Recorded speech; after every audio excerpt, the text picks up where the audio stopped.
Welcome, welcome, welcome sa bahay ni Mayan, sa channel ni Mayan. Kung hindi ka pa nakasubscribe, subscribe mo na, like mo na din, at comment ka.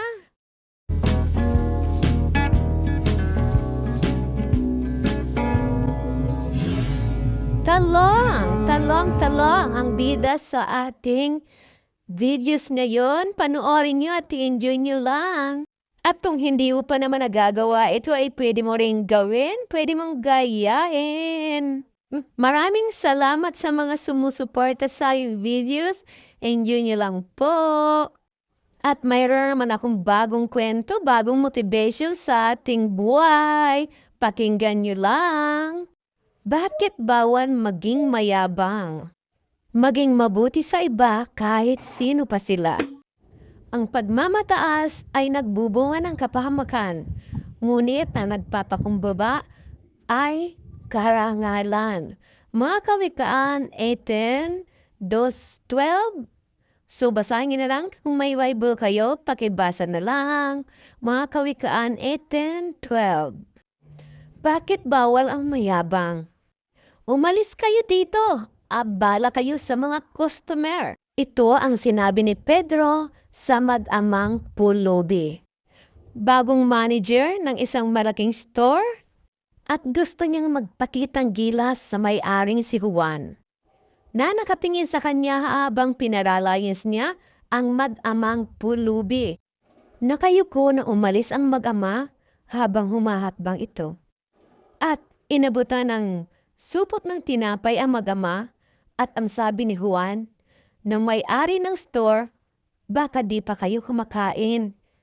Hati na tayo nitong tinapay na binili ko. Napahiya si Pedro sa pagpapaalis sa mag-amang pulubi dahil sa kagandahang loob na ipinakita ni Juan. Nagbago ang pagtingin ni Pedro sa mga pulubi at sa ibang mga tao, higit sa kanyang sarili. Napakadaling magtrato ng hindi maganda sa kapwa na iniisip mo na mas higit ka dito, na sasabihin mo, mas maganda ako, mas mayaman ako, mas matalino ako. At pagkatapos ng lahat, may supli yan sa sarili. Ika nga ay karma, kumbaga nga. Pinikikita dito na si Kristo, nagkatawang tao, nagmahal sa atin ng higit, pero siya ay nagpakumbaba para siya sa ating tularan, para tularan na. At kung ikaw ay may pride sa katawan, lagi mong alalahanin kung saan ka nagmula. So basahin mo Genesis 13:19. Sa mata ng Diyos, ang pulubi kasing halaga ng mayaman. Sa puso ng Diyos, pareho silang minamahal, mayaman man o pulubi. So, let's pray. Dear God, patawarin mo po ako kung ako'y ako mayabang. Inaamin ko po na minsan nadadala ako ng kayabangan.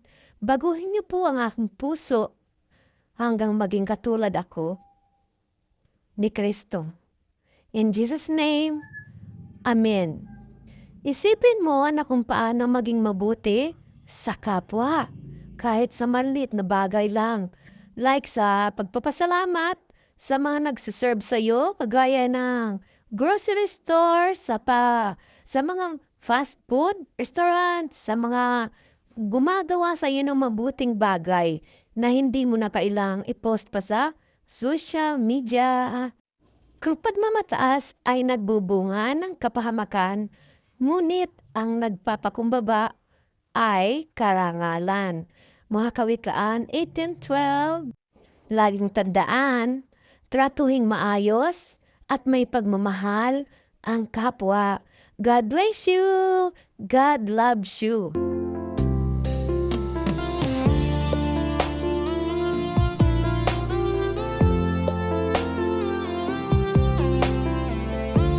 Dahil kapos na nga nating imikos-mikos sa itlog at sa harina, ang talong ay magpe-prepare na tayo ng kawali. Pag mainit na, ilagay na natin ang oil. Ilagay na natin ang talong kahit di ba gaanong mainit ang mantika.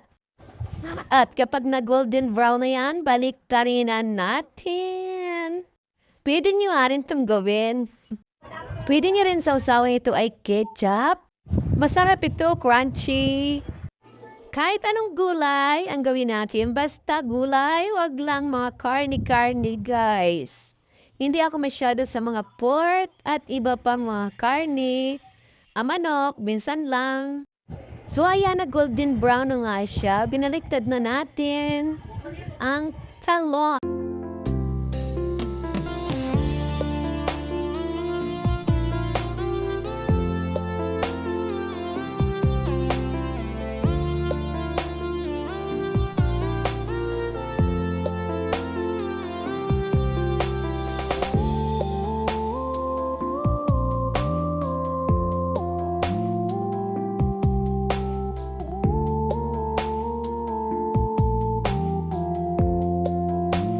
So ayan, hindi na yung golden brown, sunog na yata yan. Haunin na natin, lagay na natin sa plato ang talong at ilagay na natin yung iba pa, may pipirituhin pa tayo. So ayan, lagay na natin ulit.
Kung mapapansin nyo, putol na yung talong kasi may uod yung dulo niyan, kaya pinutol ko na lang.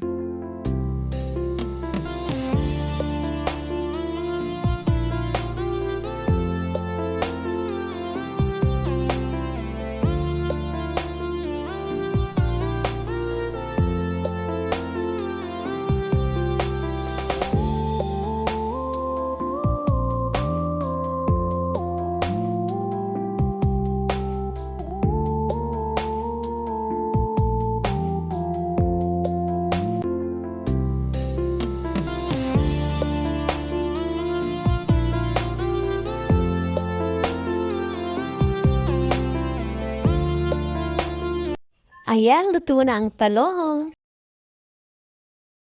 Tikman na natin.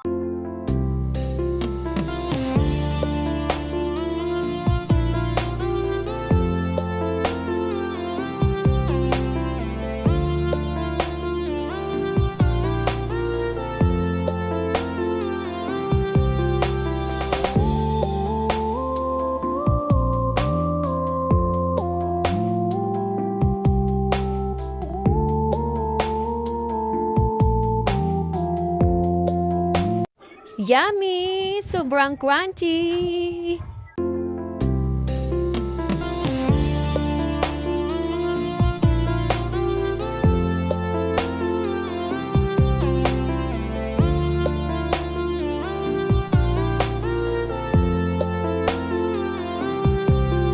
May sausawan akong alamang masarap.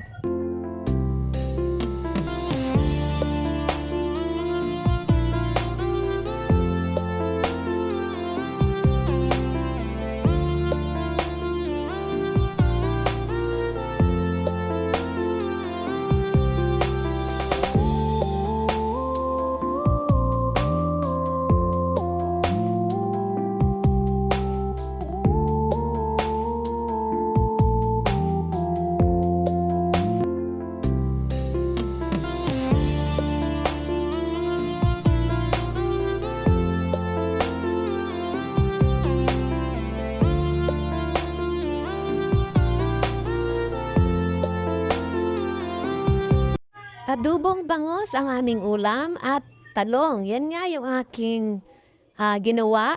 Yan ang bida, ang aking ginawang talong. Talong, talong, talong. Hindi pa ako nasihan, kumuha pa ako ng kanin at ako'y kakain na. Tara na mga kamayan, kain na! Magkamot lang tayo guys. So, kain tayong nakakamot. Yummy, yummy, yummy pag kumakain ng nakakamay.